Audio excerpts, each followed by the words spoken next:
Welcome to Math in a Box with Susan Johnsey. In this lesson we are going to study solving linear equations. This is a continuation of another lesson on solving linear equations. The problems here are a bit more complicated, so if you have trouble keeping up with me, then you may want to watch the other video. The first problem has 4 terms. There are 2 variable terms and 2 number terms. This equation has 2 fractions in it. That's a complication that most students do not like to see. I'm going to move my variable terms to the left side, so the 2x over 3, I am going to move it. I need to subtract 2x divided by 3 on both sides. And that on the right side will give me 0 plus 4. That's how we move terms to the other side. We look at the signs. The positive 2x over 3, I needed to subtract 2x over 3. But you must do it on both sides, the left and the right. Now on the left side, you notice that we have a fraction to subtract. Now when you want to subtract fractions, you normally have to get a common denominator. And you can do that problem this way, but I just noticed that this 2/6 could be reduced to 1/3. So now we both have thirds in both places. What's 1 minus 2 is a negative 1x over 3. Negative 1/3 x, and then the negative 12. Now we need to move the 12. That's a subtracted 12, so in order to get my 0, I need a positive 12 here. I'm going to add 12 on both sides. So my problem now, my equation is negative 1x over 3, or negative 1/3 x equals 16. Now remember, to solve or finish an equation, to solve it, at the very end you need to know what positive 1x equals. Positive 1x. Well, how can we get a positive? Right now we have a negative 1x. Well, to get a positive you would multiply by a negative. But how do we get the 1 whole? We have 1/3. Well, we multiply by 3. If I put a 3 in the numerator, you see that the 3's will divide out. What I'm multiplying by is called the reciprocal. Remember that from the prior lesson. The reciprocal of negative 1/3 is negative 3 over 1. We are multiplying both sides by the reciprocal so that we will have our positive 1x at the end. Negative times a negative, and then the 3's divide out, leaving me 1 in both places. So I have my 1x, or my positive 1x, equal to negative 48. And that's the solution for the first equation.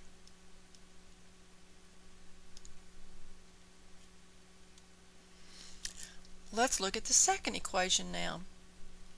It has another fraction in it, and it also has 3 variable terms in it. In this problem, though, I could work it the same way that I just did the last one, but I really want to show you something new. We're going to study the LCM method. The LCM method uses LCDs. Do you remember what LCDs are? An LCD is the number that the 8, the 3, and the 6 will divide into evenly. What number will all 3 of those divide into? 24. 24 is the LCD. But since we are working with equations, I'm going to use the idea of, if I multiply one side of my equation and also multiply the other side of my equation, then my new equation will still be equivalent to the original one. I'm going to use that idea that we've been using quite a bit here, but I'm using it at the first of the problem. I'm going to multiply with the 24. Now, because I'm going to multiply with it, I'm going to change the name. If you heard of an LCM, least common multiple, well, an LCD and an LCM are really the same number. The name is different just because of what you're going to do with it. We are going to multiply with our LCD, so I'm going to call it LCM instead. There are 4 terms in this equation, so all 4 terms must be multiplied by the LCM. You cannot multiply just part of them. All of them have to be multiplied by the 24. And you can see I have taken the time to write the 24 beside each one of the terms. Now we are multiplying.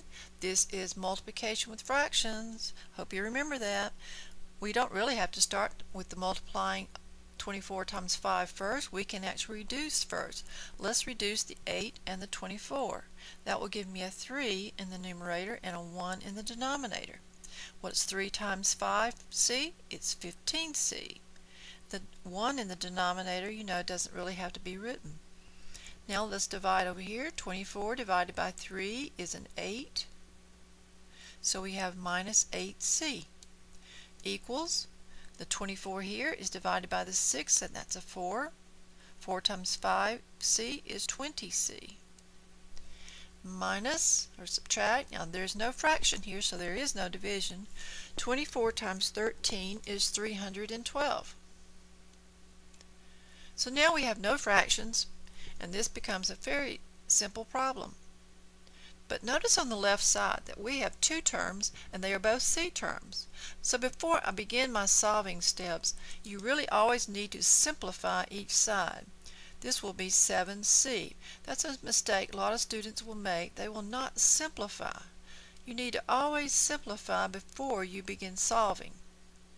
Alright, now let's subtract 20 from both sides, and that will give me a negative 13c equals negative 312. I'm going to divide both sides by the negative 13, because remember, we always want to finish with a positive 1c. Negative divided by a negative here is a positive. 13 divided by 13 is 1. So we get a positive 1c, and that will equal a positive 24. And that is the solution for our second problem. Let's look at the third problem now. This problem does not have fractions, but it does have parenthesis, and the parenthesis has a negative 6 in front of it, meaning multiplication. So you will need to understand how to deal with that before you can begin to solve the equation. Yes, we cannot begin solving until we have simplified the left side. Hopefully you remember how to use the distributive property. The 28r remains the same. The negative 6 must be multiplied times the 3r, and that will give you a negative 18r. The negative 6 will also be multiplied times the negative 5. Now that's a positive 30. So be careful with the signs. Equals 40. Now again, I'm still not ready to solve, because if you look at the left side, I have two terms that are like terms. The 28r subtract 18r. The variable term is on the left. I will leave it there. We need to subtract 30 on both sides. We will have 10r equals 10. And now divide both sides by 10. You can probably do that in your head. And r is a 1. So r equals 1 is our solution. Let's go ahead and work the fourth problem now. You can see that I've already written it down. This has fractions with denominators of 3 and 4, so our LCM will be the 12. Now I'm going to go ahead and write the problem down exactly like it is, but multiply each term by the 12.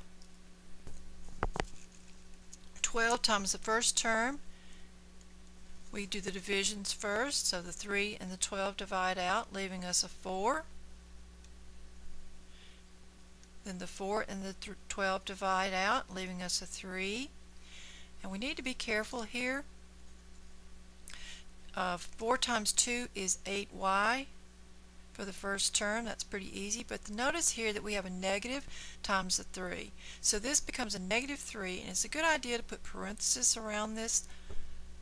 This long fraction bar really means a group, and so a group is represented a lot of times in math with parentheses. So I think it's helpful to go ahead and write those. What's a negative 3 now times the 7? It's a negative 21. Then a negative 3 times the negative y will give you a positive 3y.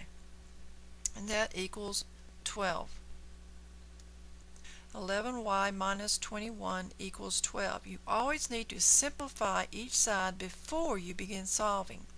Now to solve this, you probably know we will add 21 on both sides. That will give me 11y equals 33. And now I divide by the 11. And my final answer is y equals 3. So this is Susan Johnsey with mathinabox.com.